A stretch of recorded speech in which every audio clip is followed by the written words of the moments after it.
We've all seen it in other people, and I'm sure we've all experienced it at one point or another.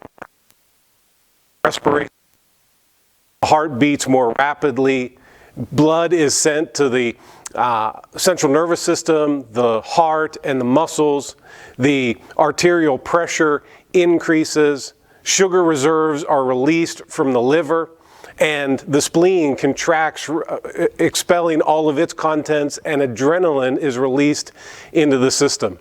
That's how Dr. Walter Cannon describes the physiological effects of anger. Stick with me today as we talk about that.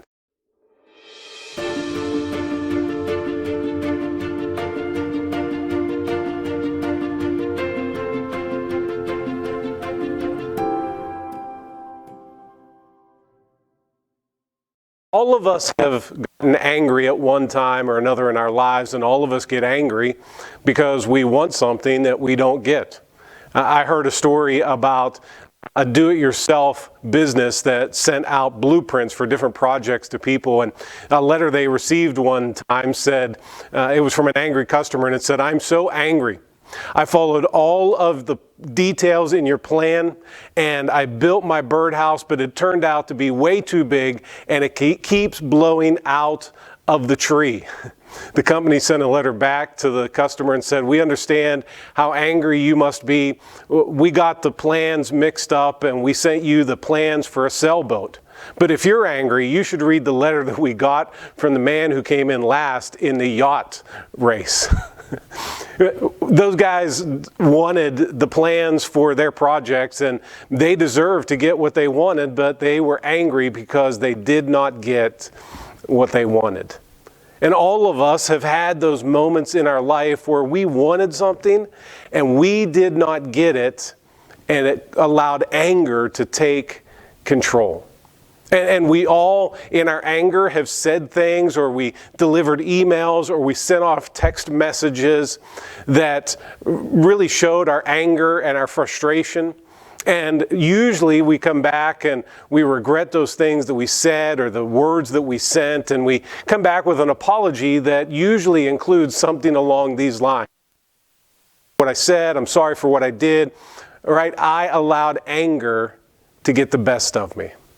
We admit that anger sometimes takes control in our lives, and we live in an angry society. It seems like everywhere we look in our society today, everyone is queued up for anger.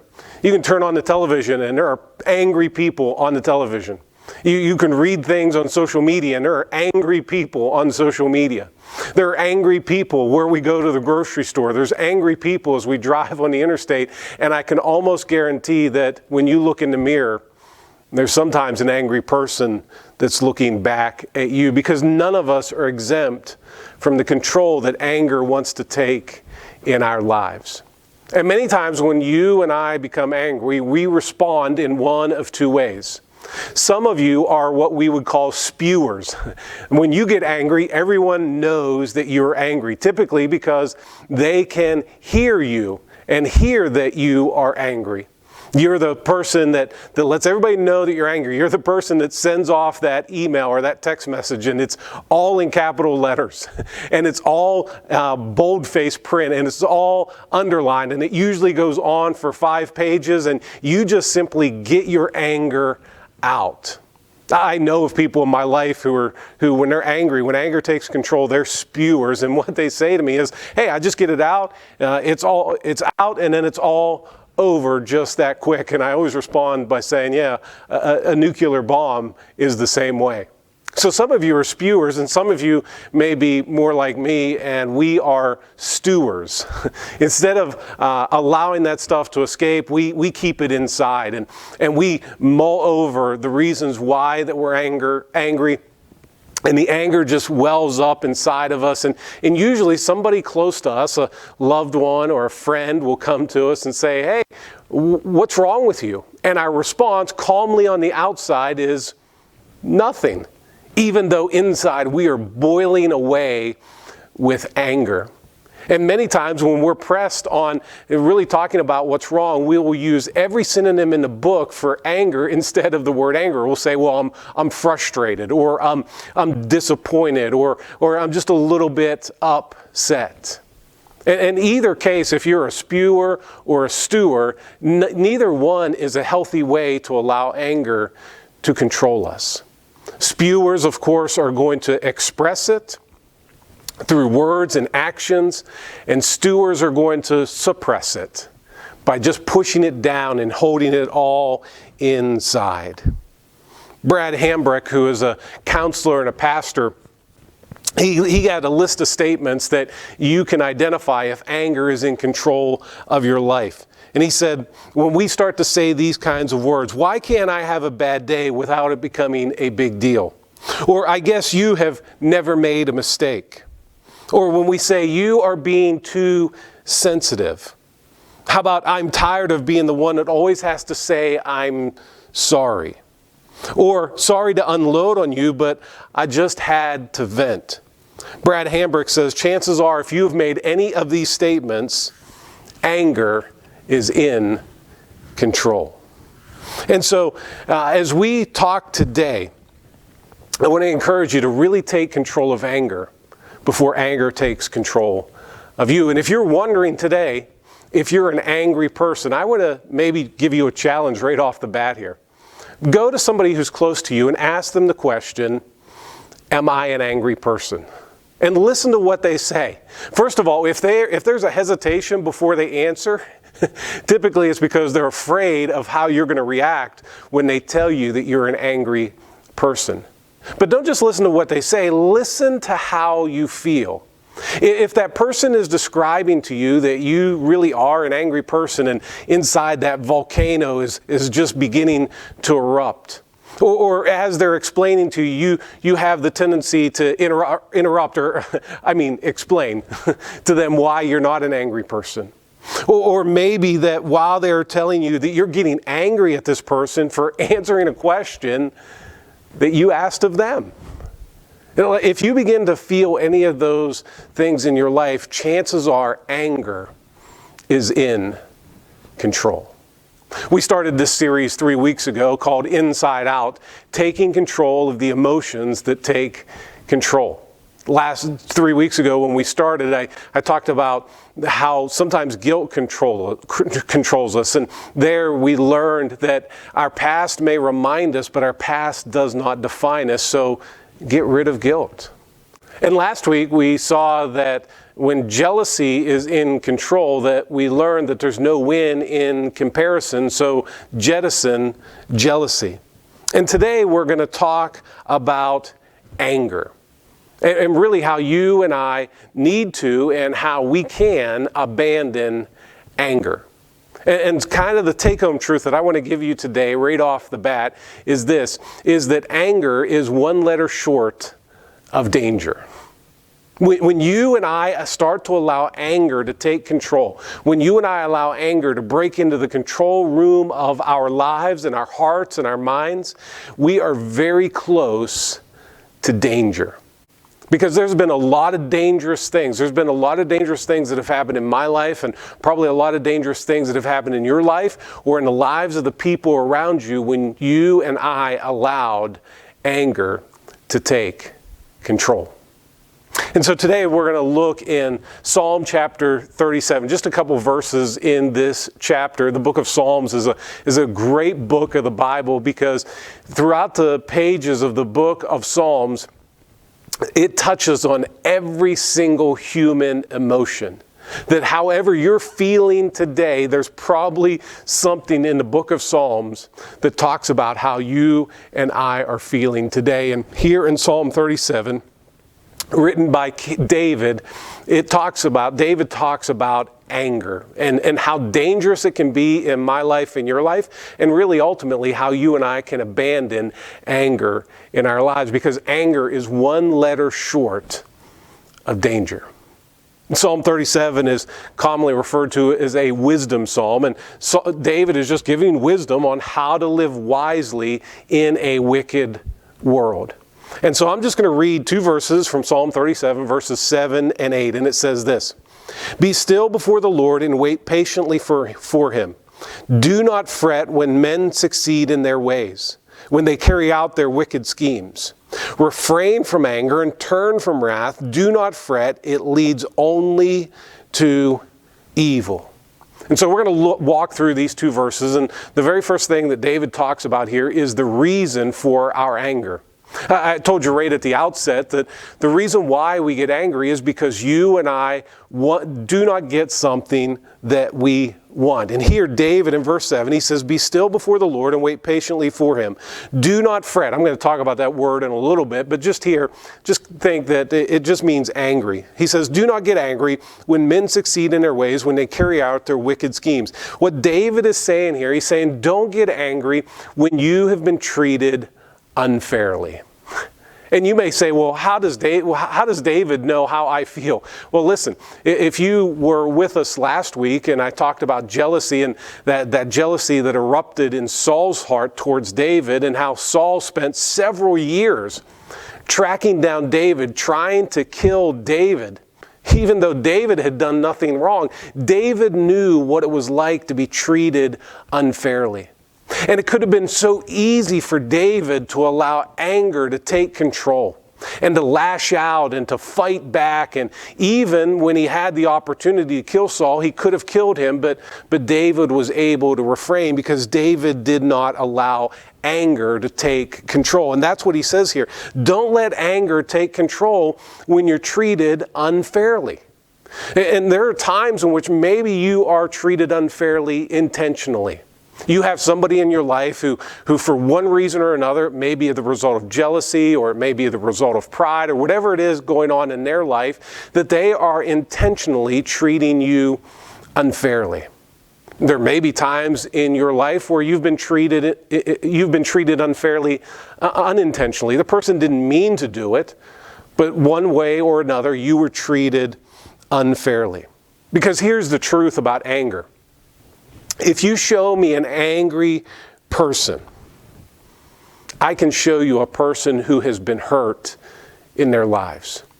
You see, many times anger is the outward expression of a hurt or a harm that has happened at some point in our lives, and many times it's expressed in the words that we hear people say. Because they wanted something and they didn't get it. That's the reason for our anger. And people will say things like this: I wanted the promotion, but I didn't get it. Or I wanted a normal childhood, but my dad abandoned us. Or I wanted the storybook marriage, but my spouse was just unloving. Or, I wanted a second chance, but that person just would not give it to me. I wanted the apology, but that person in their arrogance would not give me the apology. You see, anger is the result of wanting something that we do not get. And not only just with other people in our lives, but there's times in which we get angry even with God because we wanted something from God that He did not give us. I wanted to remain healthy, but it didn't work out. But I was diagnosed with cancer. I wanted my loved one to live, but God took them early on in their life. And so sometimes we get angry with the people around us, but sometimes we get angry even with God Himself. And every single one of us, if we could share our stories with each other about those times in which we've allowed anger to take control, we all have a legitimate reason to be angry. You may have been treated unfairly, and if you were here and you told me your story, we would be able to say that, yes, you have a legitimate reason to be angry. But when we allow anger to take control, anger is one letter short of danger. You see, when whatever the reason is for you to get angry, whatever the reason is that allows anger to break into the control room of your life and your heart and your mind, you are very close to danger. But David goes on here, and he doesn't just talk about the reason for anger, but he goes on and he talks about the result of anger. If you look in verse 8, David wrote these words. He said, "Refrain from anger and turn from wrath. Do not fret," he said, "it leads only to evil."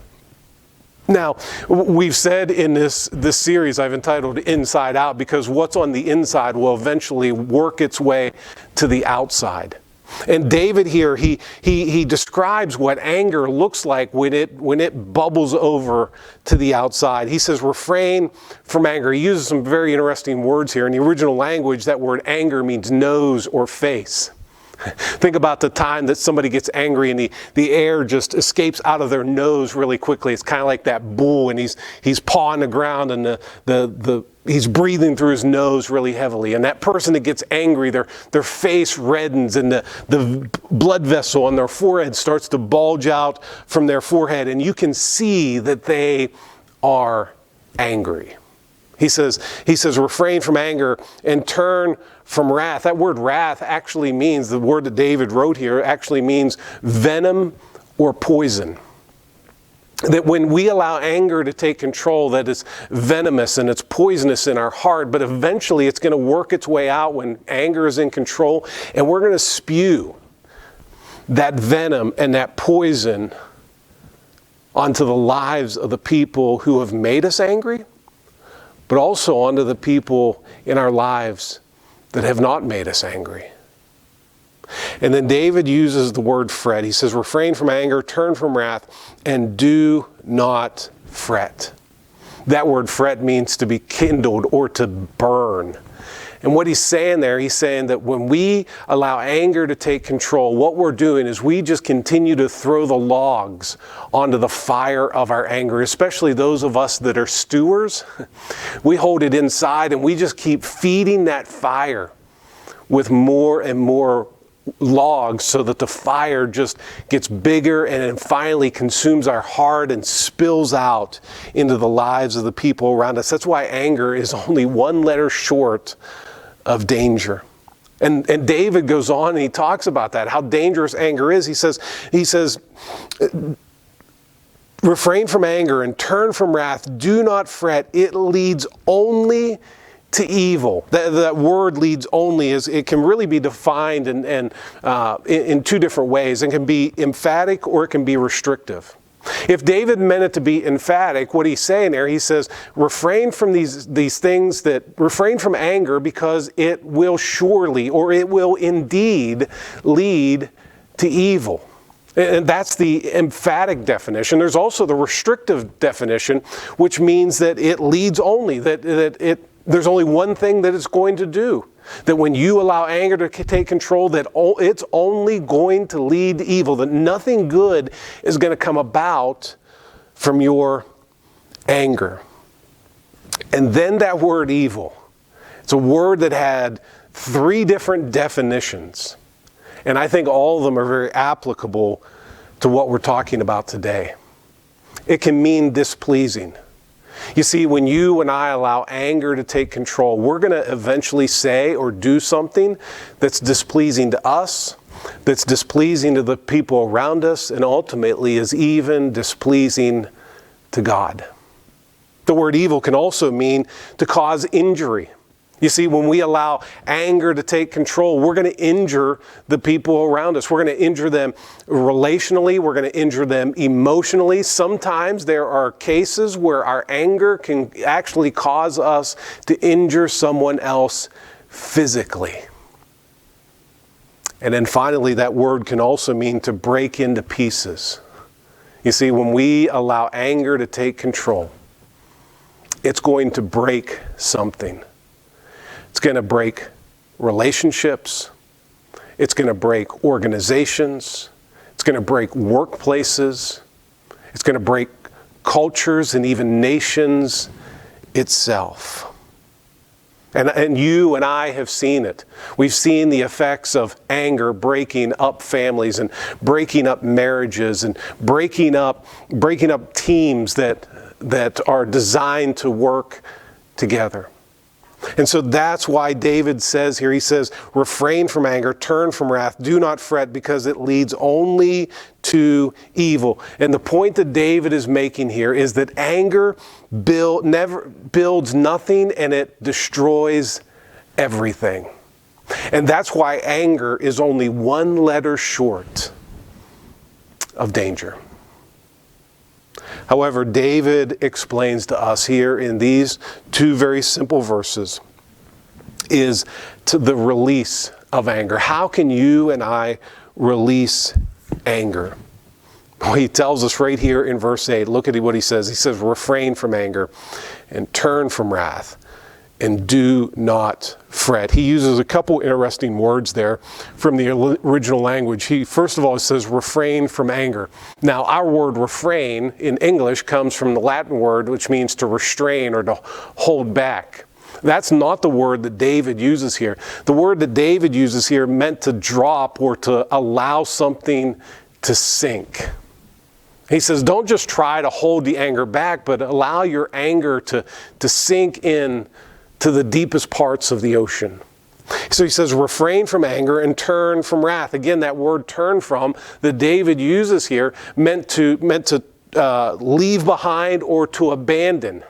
And so the whole idea that David is making here is this. He says, almost gives the illustration, and if you use your imagination, it's like loading all of your anger onto a barge and taking it out to the deepest part of the ocean and throwing everything, all of your anger overboard and allowing it to sink to the bottom of the ocean floor, and then getting on the boat and heading back to land and leaving your anger there and abandon your anger, because anger is only one letter short of danger.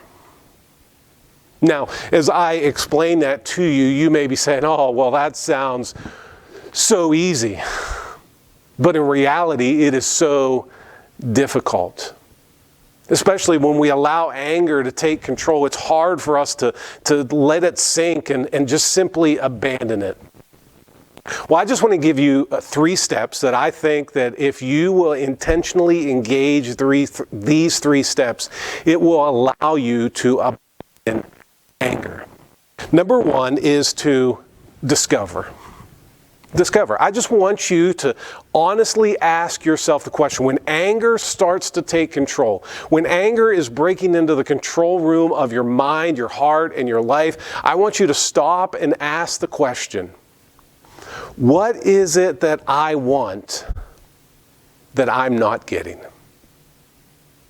What is it that I want that I'm not getting? What is it that's causing me to be angry? I want you to discover what it is that's causing you to be angry. What's causing anger to take control of your life? And here's the thing. What you want may be extremely legitimate. You may have every right to get what you want. You may want respect from that person that you're not getting. You may want a second chance from that person that you're not getting. You may want an apology from that person that you're not getting. But when you and I begin to identify what it is that we want that we're not getting, it really allows the temperature to drop on our anger. So first of all, I want you to discover, but then secondly, I want you to deal with your anger. In Ephesians 4:26, there Paul wrote this amazing verse that probably you know. It says, do not let the sun go down on your anger. Now, I've heard of couples who had been angry at each other, and they put that verse to test literally, and they told the story about how they were angry, and it was late at night, and they just stayed up, and they refused to go to sleep until they dealt with their anger. Now, I don't know if that's what Paul means, literally, do not allow the sun to go down on your anger, but I think even metaphorically and even more emphatically for you and I, what he means there is that you and I need to deal with our anger as soon as possible. Because if not, anger is a lot like concrete. When concrete is still wet, we can form it, we can move it around, we can do many things with it. However, when that concrete settles and it hardens, it's impossible to do anything with it. And anger is the same way. When we deal with it early on, we're able to manage it, manipulate it, maybe even get rid of it. But when we allow anger to settle into our hearts and our minds, it's going to solidify into bitterness and sometimes even wrath in the lives of the people around us. And so discover what it is that's making you angry. Deal with it. Maybe go to that person and explain to them, hey, this is what I want from you, but I'm not getting it. And that person may not even realize. Maybe they didn't realize that they were treating you unfairly. And they may give you what you need, but maybe they won't. So that leads to the third one, and that is to dismiss. Dismiss it. Colossians 3:13 tells us to forgive one another just as God has forgiven us. So you may never get what you want, but if you don't get it, you need to look anger in the eye and say, anger, you are not in control of me. And I'm going to forgive that person. It may be a person who cannot even ask for forgiveness because they're no longer with us. It may be a person who will never ask for forgiveness because they don't think that they need to be forgiven. But you still need to forgive, and you need to look anger in the eye and say, anger, you are not in control of me, and watch this. I'm going to forgive that person. And this is a truth that maybe you were told when you were younger, and maybe you need to hear it again today. Listen, it is okay to not get your way. It's okay to not get your way. And so you may never get what you want that has caused you to be angry. Look at anger in the eye and say, I'm going to dismiss this. So discover it, deal with it, dismiss it. Because listen, you don't have to spew out in your anger. You don't have to stew in your anger. You don't have to get revenge. Imagine what it would be like not to stay angry any longer, because there is a better way. And I am so glad that God did not stay angry with me.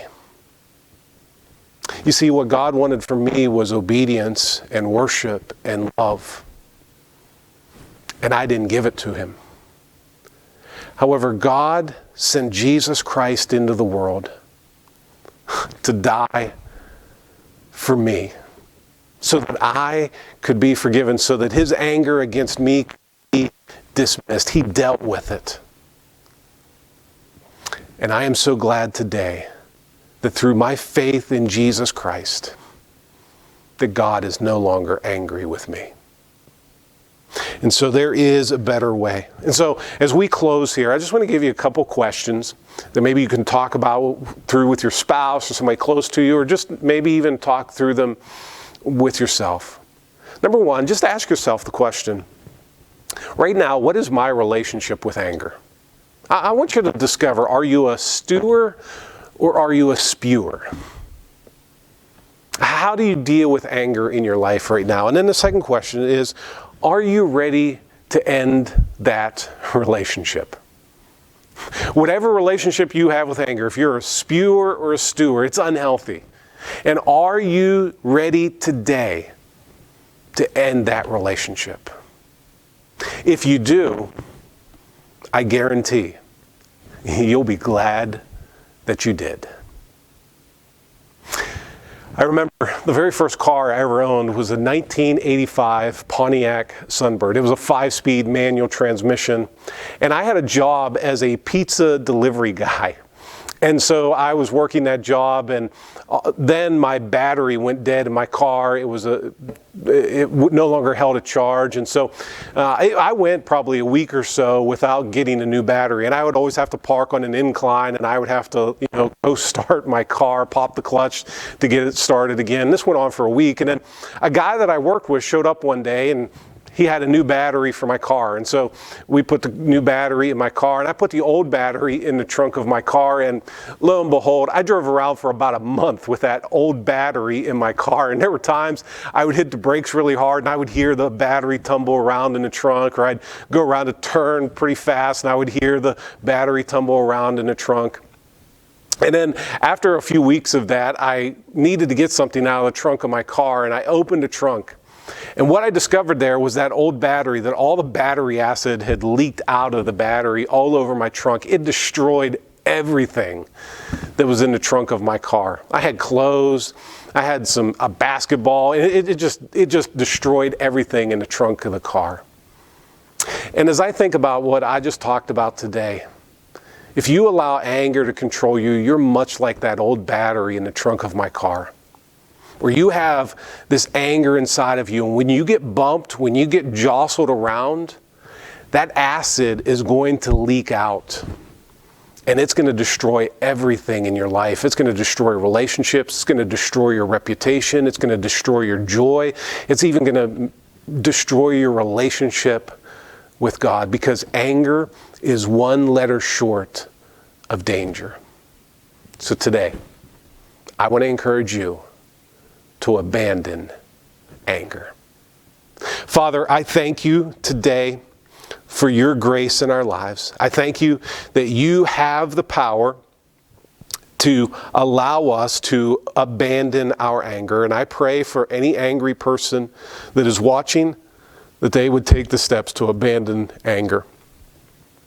I thank you so much for the love that you have demonstrated us at the cross, and may we be able to reflect that love to the people around us. And it's in Jesus' name we pray. Amen. Thanks for joining me today.